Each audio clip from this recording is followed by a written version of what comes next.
People are so scared of being themselves because they want to be liked. Am I popular? I don't want anyone rejecting me. It's easier walking our own path. That's the hardest path to walk. String Nguyen, Four-time LinkedIn top voice. Teaching you how to establish your authority online and be seen. In your 20s, every unit that you do to put money into your bank will allow you the freedom that you want. I have to make the choice of working hard and building up my capital so that I could do what I want to do. So let's talk about LinkedIn. I was a top creator on that platform. Who should be taking LinkedIn more seriously? Anyone who's a thought leader, you should be. What should I talk about on LinkedIn? Personal development, how to do business, how to live your life. In what form? Platforms moving towards knowledge-based content. They want people who are experts and knowledge makers. Your content will resonate really well with that. What are some marketing fundamentals that you feel would still be relevant in 5 to 10 years? Human behavior doesn't change. They still want, they still want, they still want. Because we know those are the triggers of these people, you could create stories around. Hi guys, quick one. A small favor I want to ask, if you're enjoying the episode that you're currently watching, is to subscribe to this YouTube channel. It goes a long way in supporting our vision of the podcast, where we want to go, the guests we want to talk to, and your simple gesture of clicking subscribe is the biggest favor you can do for us. So if you could do that right now, that would be awesome. Thank you so much, and back to the episode.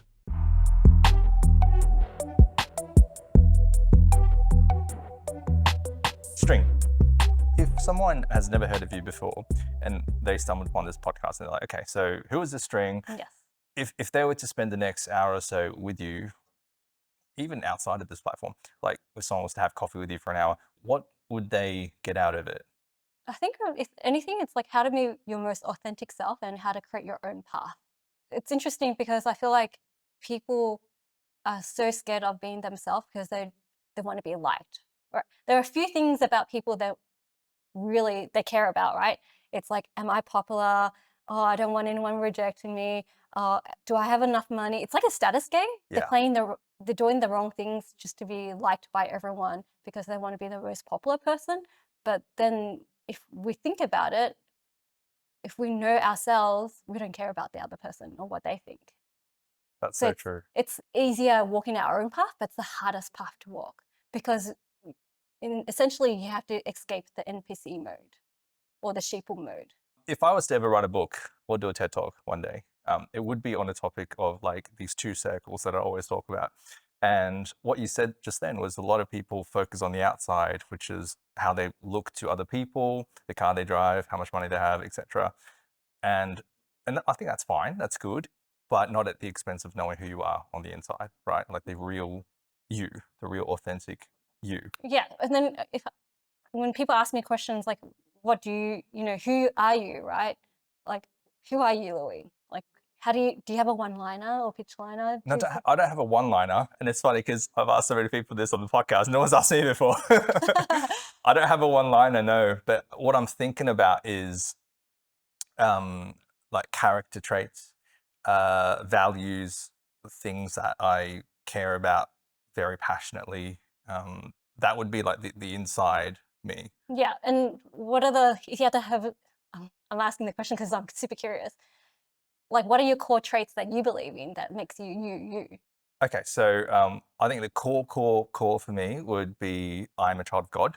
So I believe in Jesus and I'm Christian. So I think that grounds so much of my belief and worldview, but also how I view myself. Yes. And from that point onwards, because I am that, then I'm favored. I'm someone who is loyal. I'm someone who is committed. I'm someone who doesn't quit, doesn't give up on their goals. I'm someone who's passionate about the things that I'm passionate about. So all of those things come from that central core for me. So you have high integrity, high character traits. I would hope so because of that identity. I talk to this to people. I say, sometimes you don't need a strong why to do what you do. You just have to like be that person. Like I have high integrity, or I aim to have high integrity because I feel like that's who I am and that's who I choose to be. So can I ask a question because I'm curious again? When did you have the aha moments like, this is me, this is who I'm going to be to the world? I don't think I had an aha moment as such. I think I grew up with those values. And then one day somebody invited me to a church and they said, we'll have free Korean food. That's- They put you in with Korean That's food. literally what happened. They Okay. said, hey, come to my church, I have free Korean food. And I was like 16, 17 at the time. I was like, free food? Heck yeah, let's do it. So I went to this church. It was a Korean church. I don't speak Korean, so I didn't understand what was happening. Yes. So I was just thinking about food. And then afterwards, they were like, hey, do you want to be a part of our church after they give you food? I'm like, heck yeah. Like, if you're going to give me food every week, I'm here. So that was like the start of the journey of really discovering, okay, where do I fit into the world? Yes. And what is the biblical context of why I exist and all that sort of stuff. Maybe that was an aha moment, but it wasn't super aha. It was a journey that I went on. And I think that's kind of like the whole podcast. It's about the journey of how to be more you. I think so. I think so. And I'm trying to, as guests come on, I'm trying to just discover more about them, because at the start of the podcast, there's always a trailer, and the trailer has like their highlights, you know, a lot of them being on TV or people being interviewed by famous people, etc. And that's about like 10, 15 seconds of it. And the rest of it is actually them sharing things that's beyond their surface accolades. Yeah. And I want You to know mean- who they are. So you like exploring the inner circle more than the outer circle. Yes. But the outer circle is just probably is like the byproduct of their strong core, do you think? I think for some people, yes. I think for others, they're so focused on the outside circle that they neglect the inside circle, and they put so much effort. And you see a lot of rich people who are very successful in business, but they don't have great personal lives. Yeah. You know? They always want more. Yeah, exactly. So I do think there is room for someone to be extremely successful, very wealthy in what they do, and still not really know why they're doing it, as trying to quench that thirst. Yes. You know? Yeah. Yeah. Yeah. Anyways, this is becoming your podcast. I know, but it's interesting. I learn from other people. So if you have good energy, I have good energy. Yeah. So Well, thank you for asking the questions, and feel free to ask more if you want. But I was talking to Danielle Weber, who's a local artist. She became quite famous when she drew The Rock, and then The Rock was like, "That's awesome. I need to meet you." And then she's more than just The Rock, but that's how I found out about it. And we were saying the traditional education system, it's not really geared for creatives or artistic people. And especially if you're Asian, I don't know if you were told in BC to do like the sciencey math subjects. Asian 5. The Asian subjects, Yes, right? yes. So it doesn't actually give much room because it sort of steers you in one direction. Were there any clues during your upbringing? Were there any clues that you remember, like, oh, when I was 7 or when I was 8, that indicated that you were this creative person, that you needed to just come out of the box and be creative? So mum really didn't really push us to do super well in maths, like, you know, like the tiger mum. I didn't have a tiger mum, but she believed in the power of education. So her base level is that she never had an education.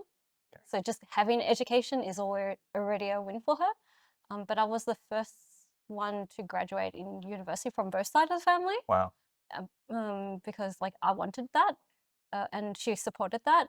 But I think I knew I didn't like school when I was in year 9, when I just didn't study for maths, and what I did was like I copied my friend's maths test. You probably went alone. No, but I'm admitting that. Yeah. The fact is, like, I guess like I just realized, like, looking back, it's like, why didn't I like school? But I'm a better student now. It's because like they weren't training us to be entrepreneurial, resourceful, or anything like that. I felt like they were training us to be workers. So Yeah. it was just like a glorified, expensive kindergarten, if you have to think about it, right? But that's how I think about it. And I think the education system hasn't changed at all since the revolution age. It's the same. But then I realized, like, I guess like I kind of knew that I didn't like it when I tried to find on my own other things to learn. So I end up hanging out in the library a lot. And that's where my mum, like, she was like, you know, a mother of 5, single mother of 5. And one thing she did that benefited me and my brothers and sisters was putting us into the library. That became our daycare. Yeah. And the librarians didn't say anything because we were good kids and we weren't like rowdy or anything like that. My brothers were playing chess and we kind of fought over the computer when it was available, but I was hanging out, remember, like Greek mythologies, Mill and Boon romance books, and I think that was like, oh, terrible, terrible way to read books and learn about romance and love. And Sigmund Freud, like Right. really, like. How But old were you? Year 9, you said. no, I was probably grade 4 or 5, like Wow. reading all that, but I didn't get it. I didn't Sure. understand it. Okay, but I you had were all, interested in it. yeah, I had all this knowledge coming into me. And then whenever I had access to the internet, that was when the internet came around, I was hanging in Merc and talking to friends. And one thing that I realized was like, I had like a girly name and all these random guys would talk to me. So it's like, okay, what if I switch my name to something gender neutral and lower on the like Ruzy or something like that? Because that was like a shorter version of my name and no one chatted to me. Yeah. So I kind of like play these games and it's like just by organically understanding, it's like, why does this happen? Because I kind of opened doors for that, right? So that's kind of why I was able to negotiate my way to go to art.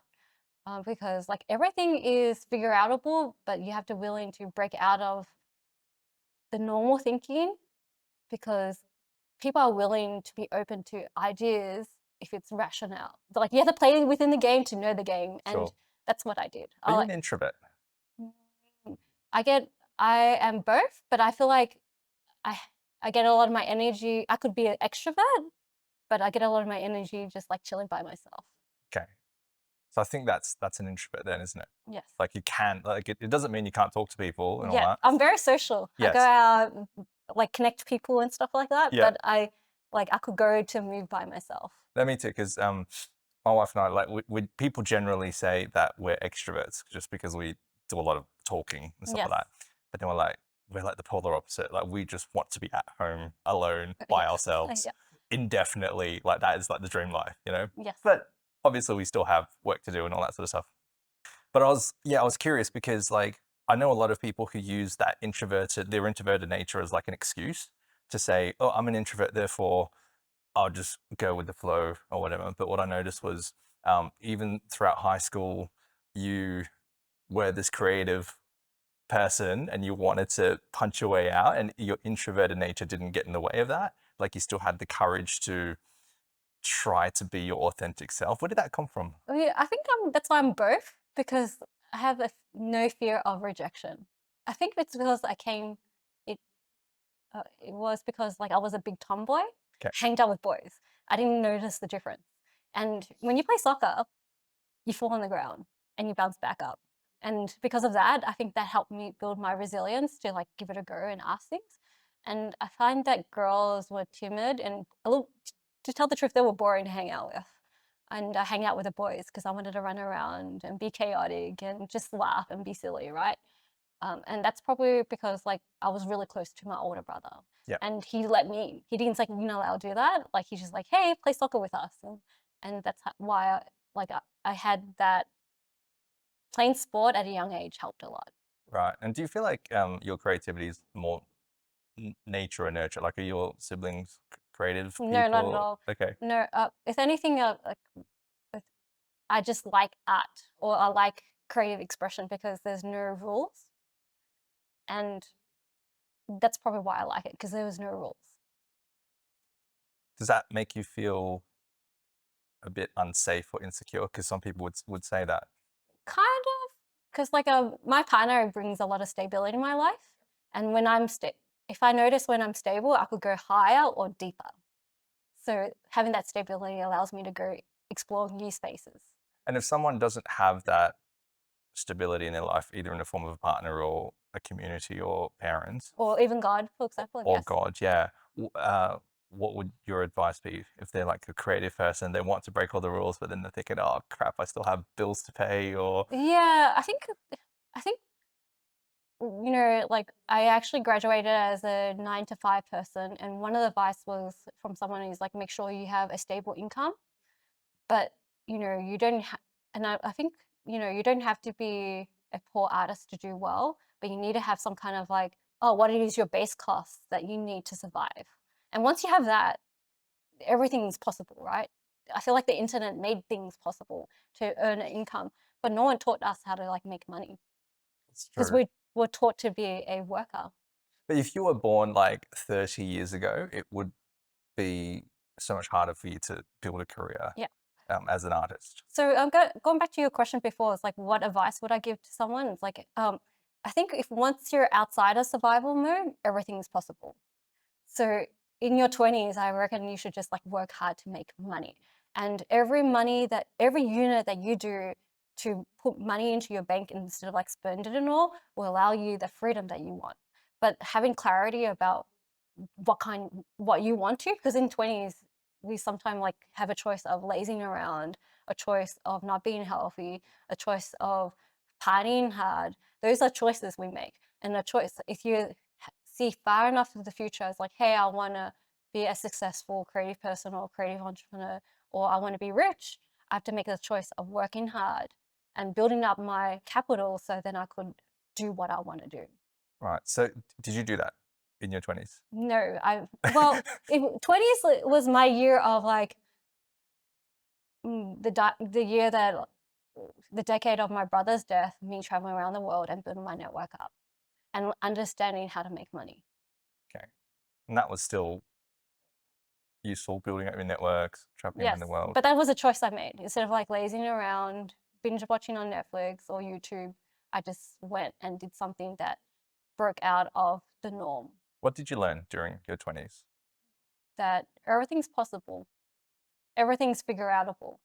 You just need to ask the right question. Did you learn that in a specific place? Because sometimes when I travel, Yes. I get certain vibes from certain countries or even cities, Yes. right? Did you, the figure outable part, did you learn that from a specific place? Yes, San Francisco. Great. Somehow I knew it. Yeah. Oh, because I thought Australia could be quite conservative. Do you feel like Australia could be small-minded? Yes, I think so. In certain ways, yes. Yeah. I think the conservativeness is also what makes us good because like everyone's quite complacent. But I think the complacency also is like a pro and con. Yeah. I have a friend who started his company here and then just it would not take off. And then he moved to the UK and it took off. And the only thing was like a geographical change. You know? Okay. And every time I drive by San Francisco, that Silicon Valley area, Palo Alto and all that, and I just see Teslas everywhere. And this is before the pandemic, so years ago when Teslas first came out, right? Everybody had a Tesla. I was like, this is cool. And then there's Google over there, there's Stanford over there. And I just felt innovation in the air. Like I could just smell it. Yeah, and when I went to San Francisco, I realized I had people were paying attention to me and didn't say I was crazy. If anything, they listened to me. It's like, hey, you seem to have the right attributes, and they, open more doors for me. And when you go into a cafe, if you sit there, people are just talking like crazy talk, Yes. but crazy normal talk. That crazy talk is normal talk in Yes. San Francisco and Silicon Valley. But over here, like it sounds like they're quite crazy. Yes. So it's almost like contextually, putting yourself in a different environment could help you change the way you think about the world as well. Did you meet anyone interesting over there who played a significant part? Well, I jumped on. So I moved to Sydney after I graduated and decided to be an artist. And then Meerkat popped off, which is like a live streaming platform before Periscope came out, right? It's like Twitch, but on mobile. Yeah. And then I like became the top 20 live streamer on that platform, right? Globally. Yeah. Top probably in Australia or something like that. And I was building a network and community around me. And one person's like, String, what if I flew you over to San Francisco and give you my place for you to stay for 6 months? And it's like, no, you're crazy. I don't know you. Why would you do that for me? Yeah. And then I realized like over time we talked and he offered it again. And that time I said yes. So he pretty much like became like you know how like artist has patrons? He was my patron. Okay. He was my champion. And then he helped like pretty much looked after me. I met his family, 2 kids. I still stay in touch with them to this day. And I think in the TV series Silicon Valley. Yep. David Grossbert, shout out. The guy who was an investor was apparently based on him. Right. Yes. And he pretty much like is a big believer of founders and he's like a incubator, like what 11 Space is like. Yeah. Is like is called Founders Dojo, and he also championed Sam Parr of The Hustle. My first pod. I've stuffed up the name, but Sam Parr is like the one of the co-hosts of My First Million Okay. podcast, or Product Hunt. Have you heard of Product Hunt? Okay, all these All these names. are podcasts. Yeah. Okay. Well, Product Hunt is like a platform for a lot of like founders or indie founders to jump on, and he backed that person up. So he had like all these cool people that I know on the internet. He backed them up, and he backed me. yeah. Why do you think he did that? What did he see in you?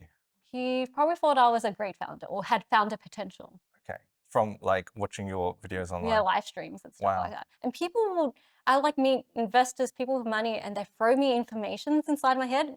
But it's so frustrating for me because like I can't execute any of those like advice or tips, like how to set up a trust fund. Like I'm not rich enough to set up a trust fund. Yeah. Yeah. Well, okay. So, you have spoken on a few podcasts saying that you're quite self-aware, and that's one of your strengths. So, being really specific, if this the gentleman that invited you to stay with him for 6 months, if he found a material in you, what like specifically, what are those? He and I never discussed that. What do you think it is? Remember how I sent you like my article and someone, Paul Graham, wrote about founder mode, and it's like, what is founder mode? And then I broke it down into 3 traits. Yeah. Your intelligence, your energy, and your integrity. Yes. Yeah. And your intelligence is like, do you have the practical skills to solve problems and make fast, smart, strategic decisions? Second part is like your energy. Do you have that passion and persistence to like keep going even when things get tough? And the third one is integrity. It's like, which we talked about, which is like character traits. Like, are you accountable? Are you transparent? Are you trustworthy? Are you going to walk the talk? Yeah. So you felt like you had those 3 traits. Yeah, maybe I have to build up my like the third part, but like my curiosity, my self-awareness, and my energy. I did not know what thing that I was going to work on, but once I find the thing, I'm like super persistent about it. And your integrity is like rocking up. Like I was developing those skills while I was traveling quite a lot. So at that time, you were traveling, you were learning and networking with people around you, and then suddenly you were getting all of this attention. Did you have a bit of imposter syndrome during that time? Yes, always. Like I feel like everyone deals with it. I feel like that's one of your favorite questions as well. And Yeah. when I was doing video, I was trying to find who I was as a person, and I love doing video because I'm putting myself out there and getting that feedback loop. It's really But tough, hey? Like, yeah, but it's like presenting, right? You want that feedback loop, but you're scared of it too. yes, yeah, yes. Yeah, but I wanted that feedback loop because like I didn't see a good critique will help me grow faster. But I also noticed that I was doing a lot of internal work because like it surfaced triggers that I had to deal with. And I think I had like a strong intuition to understand whatever that I'm scared of inside that's coming out, I have to deal with it.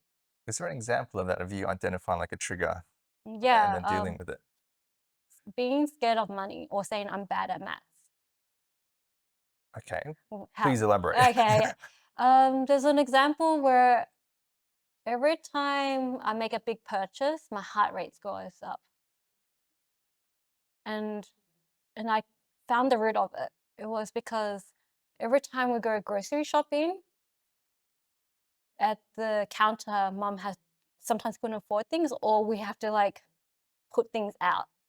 And it was so embarrassing. I think I had a sense of deep embarrassment and shame around it. And then I didn't like the checkout. And I noticed my sister does that too. She runs away from the checkout, or she pays quickly and runs. Yeah, wow. So it's probably our survival mode or something. And then I realized that. And then what I did was like my partner saw that habit of me as well, running away from the checkout. So he put in place like the routine of like dance mode of like, look at the checkout person, look at the eye, make sure there's enough money on that at the cash or like the credit cards or my accounts. And then I realized like, I stopped doing that a little bit because like I kind of got the routine down. Then I realized, I said to him, my partner Jimmy, is like, oh babe, I'm okay. What do you mean? I know that if I can't pay, you can pay. Yes. So there's like my stable person in anchor, but also I know there's money in the bank account. Before, Yeah. like there wasn't like that fear kind of made me scared of the checkout and money as well. Wow, and that's quite a prevalent issue, I think. I was listening to Cody Sanchez on a podcast saying one thing that she does with when she does these like women entrepreneurial things is they get them to close their eyes and then visualize money, and then just be conscious of the emotions that they feel when they're just visualizing money. And some of them actually like close up when they're thinking about money, whereas others are like, yes, money, great. Oh yeah, it's kind of it's interesting. You probably should have ask questions about money talk because everyone has different relationship with money, and it's one of the biggest triggers It's true. for women and for guys as well, right? My mum is interesting, and I noticed the habit was like when money comes in, she spends it all. Right. So I had to like unlearn that habit. Yeah. But also she taught me that you can manifest that money comes through. So just money came. There's a lot of money coming through because I was able to travel. Yeah. And David Grossbat was one of my champions that allowed me to stay rent free at Dog Patch, at one of the most expensive cities in the world, and I was able to have that access to it somehow. And I think there are so many resources around us. We just need to tap into it, or ask the right person, or ask the right questions, or provide the right solutions, and then people will be like, "Hey, I will pay for it," because there's market demand for it. Yeah. And how do you feel about money today then? I'm still working on it, but I feel like I'm stable now. Okay. Like no debt, except for student debt. Everyone's got student debt. Yeah, stuff. HEX, right? Yeah, I think, but HEX is different from Australia's debt. Our debt is not as like debilitating compared to like student debt in USA. I wish it was free though, because everyone should have that resource. So let's talk about LinkedIn. Yes. You are I'm probably going to get this wrong, but top 4-year top LinkedIn top voice. Oh yeah. Did I get that right? So like before everyone got the blue badge, I was able to have that without the badge 4 times. Okay. In a Wow. year. What does that mean, to be the top voice of LinkedIn? Like the top creator, like how like everyone's got like, oh, I was a top creator on that platform, Okay. generating millions of views. And this was before LinkedIn is what it is today, right? This Yes, before yes. the hype now of LinkedIn. So who should be taking LinkedIn more seriously? Anyone who's a thought leader, you should be there because the things that you talk about is relevant on that platform. Okay. What should I talk about on LinkedIn? Personal development, how to do sales, how to do business, how to live your life, how to walk the talk, I guess. Okay. Yeah. And what form? Written, video? I think you need mixed combo depending, because like there's like, as a marketer, there's this funnel. It's like content that grabs attention, content that helps with sales and conversion, and content that you have in your DMs, which is your messages. Yeah. So does that help it break it down a little bit easier? I think so. Yeah. Probably need a bit more Yeah. of a system. Yeah, like I guess I have one called P.A.C.E, which is like, how do you position yourself? How do you position yourself? You're like a business coach, or Sure. yeah, We'll go there. yeah, you're a business coach and you help other founders with their business and sales. Sure. So, all right, Okay. and personal development. So you position yourself as a go-to person for business, That's for a P. founders. Yeah, P. positioning, right? Positioning. And you update your profile to be a sales page because you're not looking for work. Yes. All right. And then A is your audience. Who's your audience? Who's your target market? I think other founders and other Honestly, I businesses. don't know. I mean, and maybe this is the lack of clarity on LinkedIn. Like, I don't really know. I don't Who comes to really know you? what I want. I Yeah. want to. Let's You go know back. what I mean? Yeah, let's Yeah. go back. Let's go back. All right, roll back a bit. Okay, so I feel like what I do know is I want the right people to benefit from what I have to say. Mm. That's all. And it's not about building a brand or a business or whatever. Like, one of the most rewarding things is like getting a message or an email of someone saying, "Hey, that was really awesome. You probably don't remember me, but you said this at this particular point in time, and now I'm this and this and that." I'm like, "Oh, that's awesome." Yes. You know. So I just want the right people. It doesn't have to be millions, even if it's like 10 people, but yeah, that they get value from Yeah, what and I I have think to say. And I think that's what like LinkedIn wants as well, because the platform's moving towards knowledge-based content, because Okay. they want people who are experts and knowledge makers hanging out on that. And you know, as long as you like share your energy and vibe, then I think that would attract people. It's just another distribution platform for you to be you, right? Okay. And a lot of things, I think a lot of times people are like doing how-tos. And if you push your podcast on this, I'm sure like people, it will grab more people. It's just for you, you should treat it like another distribution. It might be your like who knows, maybe it'll become your primary platform because that's where all your people are hanging out. Yeah. Or like I feel like you're hanging out on Instagram because you're comfortable there. Yeah, exactly. But I feel like you would I feel like your content would resonate really well with that because people are looking for alternative voice. And you know, if you talk about God, but I feel like people are looking for that person to help them, steer them, or guide them to the next phase of life. Yeah. That's my intuition saying that. Okay. So you should position yourself as like that guide to help them unpack to the next life. This is just me spitballing here, guys Okay. and girls. But like, and how you position yourself is like, hey, I'm here to help you with your problems, where that may be. And your audience is like, you're looking for people who are ready to take on your information. That's super interesting. Okay, so if there's like a young person who's like logged onto LinkedIn, got an account, and they're just sitting there like really intimidated by everything that's happening, where should that person start with regards to LinkedIn? Yeah, they probably, you know, building a profile is like a lot of like people are scared of like, how do I, it's like questioning everything about their life. It's like, how do I position myself? Like the camera guy there, right? He's like, hey, I'm the videographer for podcasts, right? Come to me if you're a business person who wants to build a video podcast. So that's easy. He knows his value prop. That's easy to do, right? Yeah. But with them, like you should do basic and interact with everyone and anyone who you think is interesting. Don't be scared. Just go and reach out. Because it's instead of going networking, you're actually networking on LinkedIn and commenting and engaging with people. Because I feel like commenting is underrated there, but it's one of the easiest way to create content and build up your visibility. So, you know, if you're a young person, I will just clean up your profile just a little bit and use ChatGPT if you need to. You know, there are tools out there. Don't overthink it. But, you know, some people are good at like focusing on their superpowers or highlighting their resume.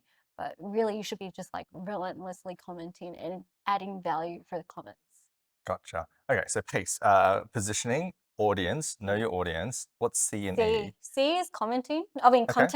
content, whether it be commenting or creating content on your own profile. And commenting is a form of content creation, isn't it? Okay. Yeah, and that's like what I said is the easiest.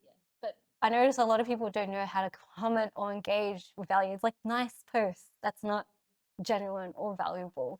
Okay, what is value? Because sometimes I just go, that's awesome. Because I really, that's what I want to say, but yeah, that's not but valuable. Then but if you say, why was it awesome? That's a value add. Okay. So it's like, hey, like with Jamie's one, it's like, oh, I didn't expect to listen to this type of content, but I really resonate what he said about finding God and that being his anchor. Yeah. And he's like a journey about how he found himself. Yeah. That really resonated with me. Okay. See how that was a value add? Yes. Yeah. Rather than great stuff. Thumbs up. Yes. And Okay. I think people should just go a little bit of effort just to go deeper. Yeah. Okay. And E. And E is engagement, which is like how, you know, reply back to the comments that people commented on your post. Ask them a question, and like, you know, you kind of know if you're resonating, because people, the biggest fear that people have is like they post something and they got no feedback loop or no engagement, and they expect to do super well, but you can't. The algorithm only works in terms of like favoring people who have engagement. And the way that LinkedIn works is like it goes through your first connections and then you second connection and your third connection. You know that you went outside, you did really well when a third person connection commented. Gotcha. Yeah, it's kind of saying it's like gone beyond our friendship circle. Interesting. Now, String, you were making videos like we mentioned before on LinkedIn before LinkedIn was a thing, but also before videos were a thing. Yes. Right? You're like the OG video maker. Now everybody's making videos. If you were to think into the future, 5 to 10 years into the future, what's like the next version? What's the next thing that you're focusing on that perhaps we're unaware of? I feel like I have to go back onto video again because it's with the way AI is here right now, people want to see more real. More More real. real, like they want to see the real you. Okay. Because like I think selfies do really well on LinkedIn Okay. because it's not generated by That's true. AI. Yeah. And people, but if you add, what I noticed is like when I add good content with my face, it does really well Yeah. because it's kind of like connecting those two things, value add and my face, which is personal branding. So Yeah. even if you did a selfie or you going out with hanging out with your wife or something like that, and you with a blue sky, people will stop the scroll. It's like, I want that. It's kind of like because they're trained by Instagram to aspire for a good life. Yes. But if we add value to them, it's like, this is how you could get the good life, or this is how you could break belief. People will like, oh, associate that with you. Interesting. Okay. Yeah. I'm going to take a selfie now Yes, you should do that. because it's important to. Even bad hair. Hold on. You're Bad like, hair. you know what? Like I do funny faces and people like laugh at it. So and should we stop. do funny faces for the Yeah. selfie? What Yeah. should we do? Yeah, of course, Yeah. man. Let's do It's it. like, All right. Well, whatever.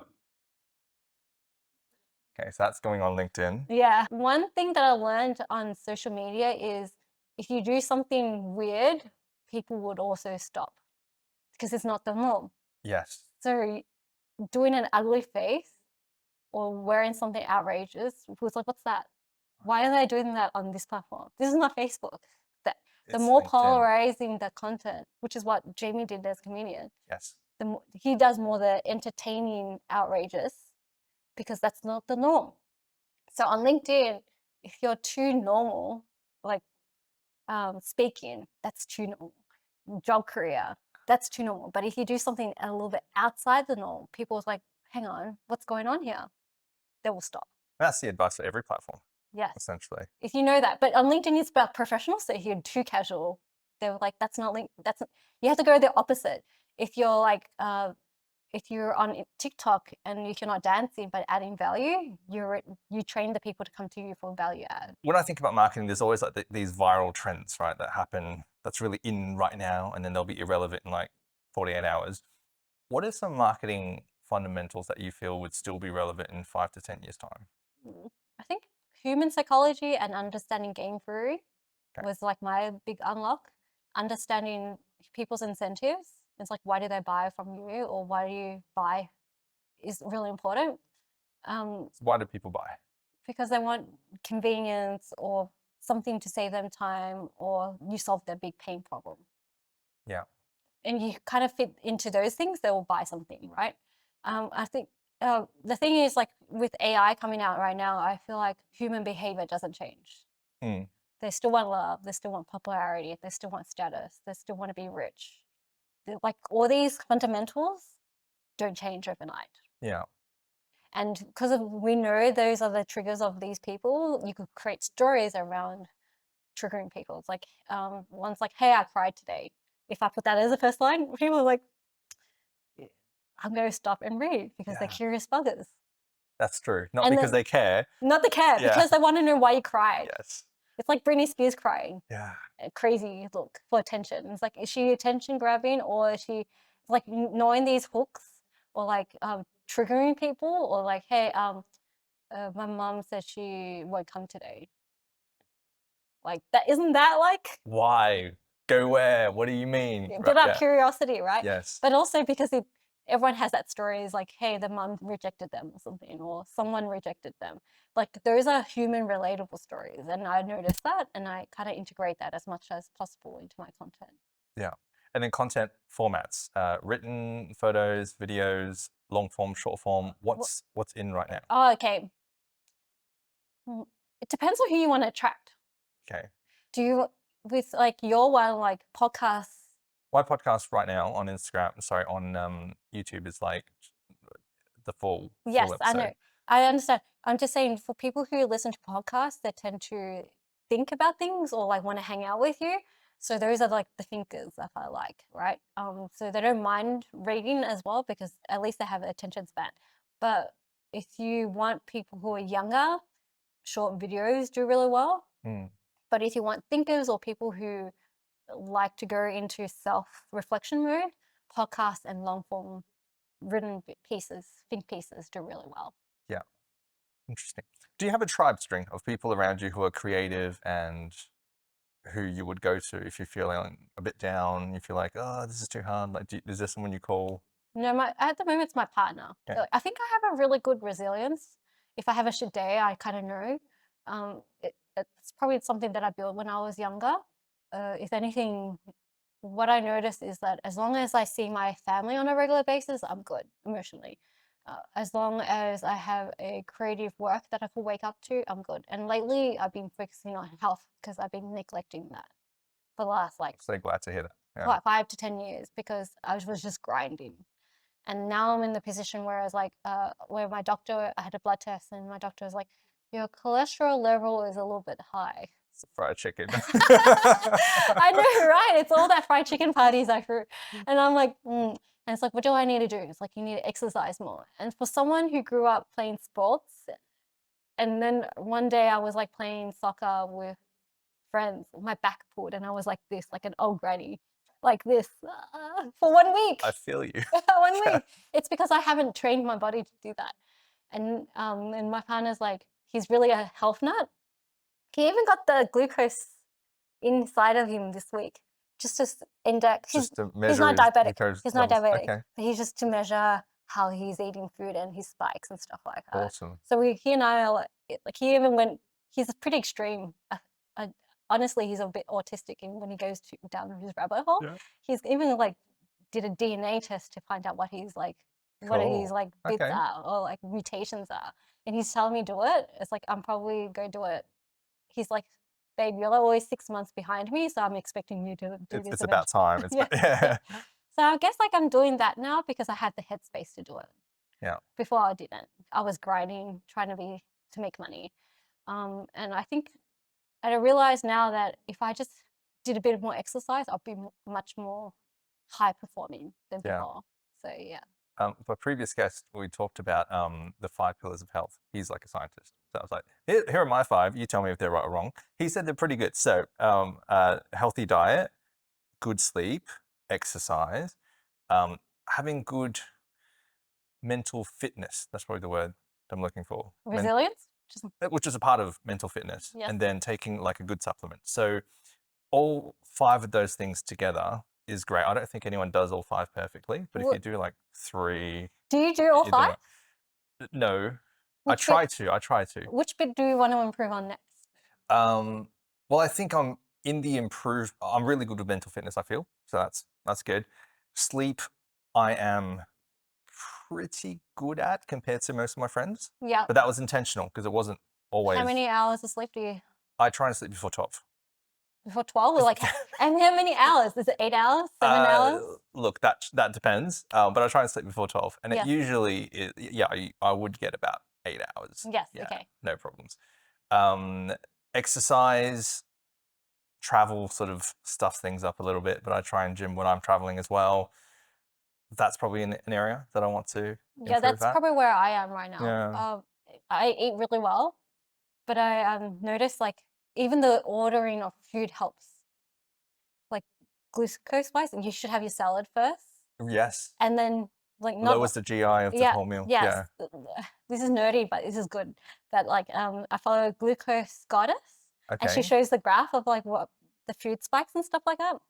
So in the first one, it was like you should have like leafy salad to help slow down the. Then you have Yes. your protein, and then you have your starch. Yes. So even rice will probably like go up here. That's right, because if you have your first bite of rice, it goes in without anything else. The GI is really high for that bite. Yes. So Interesting. maybe you still want to eat chocolate or like a chocolate cake, but what if you have Greek yogurt with the chocolate Beforehand. or with it? Yeah. It would like slow down the spike. Yes. And having a walk afterwards helps a lot as well. Interesting. I love this. So he goes on a journey and I go on a journey, and he's like, so I've been strength training, not gym. But the way I did it was like finding my version of strength training, and which is bouldering. Wow, cool. Yeah. So I've been doing that twice a week, and then he's like, my partner's like smart enough to like, okay, let's stack another thing that you need to do. You need to add endurance into it because that's will help you like live longer. To tell the truth, if my partner was here and here, you'd probably think he's older than me. Yeah. I look great for my age, by the way. So It's the genes, Asian yes, genes. Right? guess how old I am? I have no idea. Guess how old I am? You know, come on, Please- play please. the game. No. Especially when the cameras are on, we don't like this game. No one will believe how old I am anyway. Okay, why don't you tell us how old you are? No, that's not the fun part. That's not the fun part. I don't know, now you're saying it, I'm just like, I don't know, you're like ridiculously old maybe for like what you look like. I don't know. Yeah. Anyway, you could pretend if anyone guesses and comments and how old I am, I'll give you some points. Okay, String's giving away points if you comment the right age. So comment below. I wouldn't even tell you, like, or give you any clues because I'm curious about how old you think I am. Okay, off camera, we'll play this game. All right. Now, String, one of the biggest strengths that you've mentioned as well is you're able to break down complex ideas, especially pertaining to technology, in real simple ways, right? What the heck is Web3? I don't understand it. It lives, I think, because we live in Web 2 is like the age of the internet. Okay, that's called Web 2. Yes, Web 2 Okay. is the age of the internet. Web 3 is like the evolution of internet, but it lives on the blockchain. Okay, which is similar to Chubbyverse, Yes. which is your Yeah. new company. Yeah, so I guess like Web 3 is like things that are built on the blockchain. Things that are built, On- internet things that are built on the blockchain. Yeah, and then the way I describe it is like we're all familiar with a database, but imagine having a database that does not change once you input it. All right. Yeah. And it's a good way, the way to like, I always give examples because everyone don't think in technical terms, right? I guess like the way of doing it is like, do we need to know how old we are when we go to clubs, or like you don't need to know it's like how old you are, like as long as you're over 18, right? Yes. What if we had a system where we just show a barcode or something like that and says, yeah, you're over 18, you should come in. Yeah. That's all they need to know. Yes. So that's because inside the database, you have all these like information or metadata. But what if you have something that everyone could trust? So it's like a trusted blockchain, a trusted database. Okay. Yeah. So that sounds very like utilitarian, Mm. but your company, Chubbyverse, is like unicorns farting. Yes. Please connect the dots for me. I guess like the way to describe it is like people collect, right? Yes. People collect baseball cards, people collect watches. I do. Yes. And they have a certain value to it. This has And- no value. by the Yeah. way. But you know what I mean? Like people collect cars. Yep. Women collect bags and Yes. shoes. And people will happen to collect pretty funny artwork from my community. My community collects artwork. Yeah. And that's what it is. So NFTs, essentially. How do you price a... We don't. That's like everything. How do we price this cup Yeah. or price this interaction that we have? But there is a market demand that tells you the price for it. And some people are willing to pay a couple $1 million for like an ape, or $1,000 for an ape, because there's like, people think there's some kind of high value in an ape to join an ape club. Yeah. So is there a unicorn club that Yes, there's- you would... It's interesting because like we have like 250 people who collected some of these things and they built a community around it, and they happen to be like pretty like they had just infinite money behind them, crypto money behind them, that I just realized like the whales were hanging inside our community. Anyone famous that I would know? Steve Aoki. Interesting. I guess that a good example is like a golf club. Okay. People pay memberships to go inside their golf club. Yeah.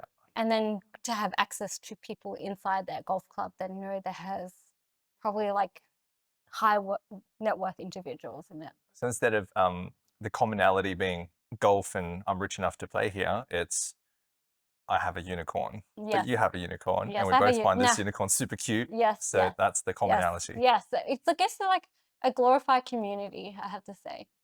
And with interestingly enough, we're like exploring ways to find other ways of generating revenue, and it's forcing me to go down the IP path. Interesting. And we had a conversation yesterday on Instagram about like founders versus CEOs or managers. You're the founder of Chubbyverse. Yes. It's still relatively new as a company. Do you feel like you would be the person steering the company 10, 15 years down the track? I feel like I'm at the point where I know that my skill sets to take Chubbyverse to the next level is not that. Because like because anything to do with crypto or meme games or like marketing, I'm really good at. But if we have to take it to like Hollywood, I'm starting from, it's like playing a game. I'm literally starting from zero. So when you like go into a new space or new industry, you usually want to leverage a network. Yeah. So every time I open the door, I'm playing a game of fog a little bit. I open the door, it's not opening the right doors for me. And you kind of know when you have a good network in a certain industry, unless you have someone who could guide me through that industry. So at the moment, I'm like acknowledging, and my self-awareness is saying, yeah, I don't have the right skills for the next phase if I want to take it down the entertainment world. Yeah, and that's extremely self-aware because so many founders will be like, no, it's my baby, it's my thing, I'm going to take it Yeah, to. that's because we have emotional attachment and we like put our identity around it. I Yeah. learned how to like remove that identity now after doing a few businesses. The Yeah. first one is usually the baby. Yeah. And then afterwards, you kind of untangle yourself better. Yeah, and it would be unfair to say that you don't have an emotional attachment because you probably Yeah, you would. it gave me the stability that I was looking for. That's what it gave me a lot as well. Yeah, I do find a lot of founders don't make the best leaders because, and you tell me if I'm on the right track or not, right? But I see a founder who, having coffee one day, has this brilliant idea. They're like, this is freaking amazing. I'm going to build this company. They tell their 10 friends. 9 of them are like, you're stupid. That's crazy. And if they're resilient enough to come through all of that and build a company and scale it to a certain level, they probably didn't need a lot of nurturing and a lot of like hand holding. They probably built up that resilience, right? So by the time they get to that level and they have like 20, 30 employees under them, they have the same expectation of those 20 or 30 people. But those 20 or 30 people didn't come through that journey. They just were like, oh, cool idea. Let me jump on board. And they didn't have that resilience, that default resilience that the founder had. Yep. And I find there's that disconnect because founders always expect more from their staff, and their staff is always like, there's but no we're not like incentives you. there. They don't understand incentives. So what, shares? Yeah, Best shares? but then I think it's almost like the passion, the energy is not there for sometimes the employee unless they feel like they have a sense of ownership with that business as well, right? Yeah. Usually it's shares, but shares just means money. But if they don't align in terms of the mission, then they won't be the right person to carry through or work on that mission in the first place. So I guess like a founder also knows how to like carry the culture and let that, they're almost like cult leaders to essentially. Yeah. Like Apple is a great example of that, where like people like, you shouldn't work for Google. Apple is so much better, right? Like it's neither here or there, but they were able to like have that kind of like culture seeded into them, and they probably have like a sense of ownership.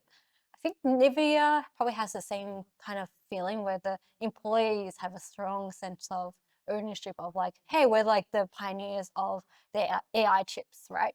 So you kind of want that energy for the employees. To tell the truth, I don't expect employees to have the same kind of like understanding. It took me a long time because I had that same expectations from my earlier employees.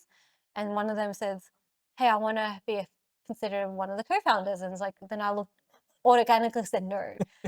When I should be like very more polite about it, it's because he had more specialist skills, but not necessarily the right network to carry the business forward. Yeah. But he's super passionate about it, right? I guess like we know, for me, like I do feel like founders have a different journey and they think everyone goes through the same journey. That's why having that self-awareness helps. And, like, but also when they treat it like their baby, they're like way more resistant. The ego is on their lines like, this is my project. Why are you taking this away from me? Yeah. And then they fight tooth and nail. Yeah. And that's super useful in certain aspects of the business. And when it's used internally against your own staff, it's not necessarily the most useful thing. Do you feel like some founders need to learn a bit more about like leadership and management even? Just to appreciate that a bit more. Okay, I think having a good coach really helps with that. Like if anything, if I grew my team to another 10, I'll probably get a coach as well, because like that's a different behavioral pattern or like a different style of things, because I'm very like we go with the we pivot too much, and I notice like not everyone's like really adapts to that change, Yeah. and burnout happens quite a lot because you keep on changing people's minds, or actually when you change so much, they don't know where to go anymore, and it's like being a captain, right? You steer the ship, and you could build a great boat within 12 months, but you can't build a great boat in 12 days. Yeah. Not impossible, not possible, right? Mm. It can, but it'd be a shitty boat. Yeah. So, there's always pros and cons. I do feel like having self-awareness, like a good founder or good person in general should have no ego. Like there's healthy ego. It's like, hey, as long as they're open to feedback and improving, I feel like most founders are capable of change and adapting to it, to becoming a good manager. Yeah. And ego is one of the hardest things to kill. Well, maybe when they go through ego death, then they would be Ego open. death. Yes. What do you mean by ego death? Usually it's like something life changing happened to them where they just like their ego doesn't matter anymore. Yeah. Like for you, like some people found God, like Jamie has that. Yeah. Sure. Even though I feel like he has strong sense of self, but he doesn't let ego get in his way anymore. Yeah. Yeah. I only use him as an example because like he has that. It's Who an else? example. Yeah. Thank you. His mission, he has big ego actually. Yeah, but if it makes sense to him based on his thinking and his mission, he will accept that feedback. But if Yeah. it's something else, he probably will be resistant to it. Yeah. That's probably like me. Like I need someone to explain it to me. And I think Simon Sinek puts it really well. It's like reading my mind when he said, we have strongly held beliefs. Sorry, we have strong opinions, but loosely held. So we believe what we believe, but we're flexible. We can change if better advice comes along, and we just need someone to make sense for us. Right? Yes. Interesting. Well, String, we have a closing tradition of the podcast where the previous guest leaves a bit of advice in this official journal, and they would. This is it's a bit of a long one here. And I pass this piece of advice on to the next guest. So the advice that's been left for you is, so it'll take a while. God has given us a certain amount of time and a certain amount of talent as a gift. Our lives will be measured by how much we use these talents during our time to 3 points. 1, to serve God. 2, to serve our fellow humans, especially those most in need. And 3, realize our full potential self-actualization so that we are no longer about ourselves. Stay happy, healthy, and prosperous. That's a very deep one. Yeah, what does that mean to you? It's interesting that they gave me advice about God because I went to Catholic school, but I wouldn't necessarily say that I'm religious. But I do believe there is a spiritual being that we're all beholden to. On a tangent here, but I do feel like the way that the world is projecting, it's like a pendulum. I feel like people are looking for that anchor, and they're looking for that something, a higher being to help them anchor themselves. And I think because like we have gone to the extreme so much, people are going back to the roots of like religion. And like I think people want that sense of like fulfillment as well and purpose. So I kind of agree to one point, but if I resonate with anything, it's probably like the last point, which is something about like a self-actualization. Yeah. And because I'm on that journey right now. Realize your full potential, self-actualization, so that we are no longer about ourselves. Yes, and I feel like if anything, people kind of are on that journey unconsciously as well. It's like, if we have to remove money, if we have to remove status, what does it mean to be a better human? So your first question to me was, what's on the inside circle? So back to you, remove all the money, remove everything that you do. What's on the inside circle? Who is String? My creative self. a one-liner. You practice that one. No, it's just like I wholeheartedly believe in myself like that. Yeah. Like I think any creative person, whether it be a photographer, creative entrepreneur, or anything, kind of like aspires for that. So that's just myself, like being me. Yeah. And when I'm the most happiest is when I'm doing something creative. Yeah. And that's probably where the place where you will be the most creative, Yes. where you're the most happiest. Thank you for coming on String. It's been an amazing chat, and I'm sure this episode will bless a lot of people.